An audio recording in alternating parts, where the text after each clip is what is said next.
Age 45 आहे.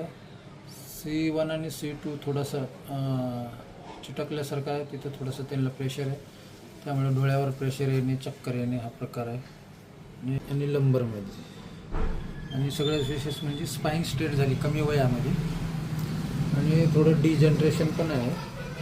काल एका ट्रीटमेंटमध्ये काय फरक वाटतो? जवळपास 10 ते 15% फरक पडला सर.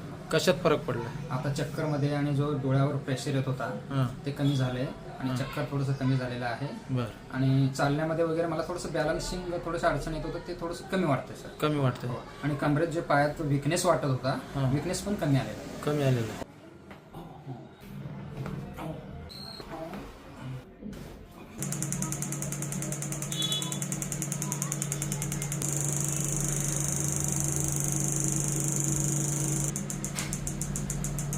तर आज आपलं तिसरं ट्रीटमेंट झालं आहे. हो सर. आणि हे त्रास किती दिवसापासून होत होता तुम्हाला? मागील मला 3 वर्षापासून त्रास होत होता. मी भरपूर डॉक्टरकडे दाखवलं आहे. बरं. बऱ्याचपैकी असं हार्टबीट जास्त वाढल्यामुळे त्याच्या गोळ्या सुद्धा चालू केल्या होत्या मला. बरं. सर्वांमुळे जास्तीत जास्त असं घाबरटपणा आणि चक्कर येणं बरं. भरपूर प्रमाणात होते. जवळपास मी 50-60 हजार रुपये घातले याच्यामध्ये. बरं. आता ते 3 ट्रीटमेंटनी कशा समाधान मिळेल तुम्हाला? याच्यामध्ये सर्व प्रकारचे बऱ्याचपैकी कव्हर आहे.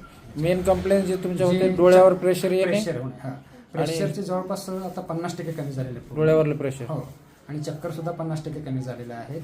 आणि जास्त जकडण होते ना, ते पण पूर्णतः कमी वाटायला लागले आता. आणि जे चालताना असं डिंग झालं, बॅलन्स गेल्यासारखं भरपूर होतं. आता ते थोड्या प्रमाणात राहिलेलं आहे. थोड्या प्रमाणात राहील. समाधानी आहे. हो, एकदम व्यवस्थित आहे सर. चालेल.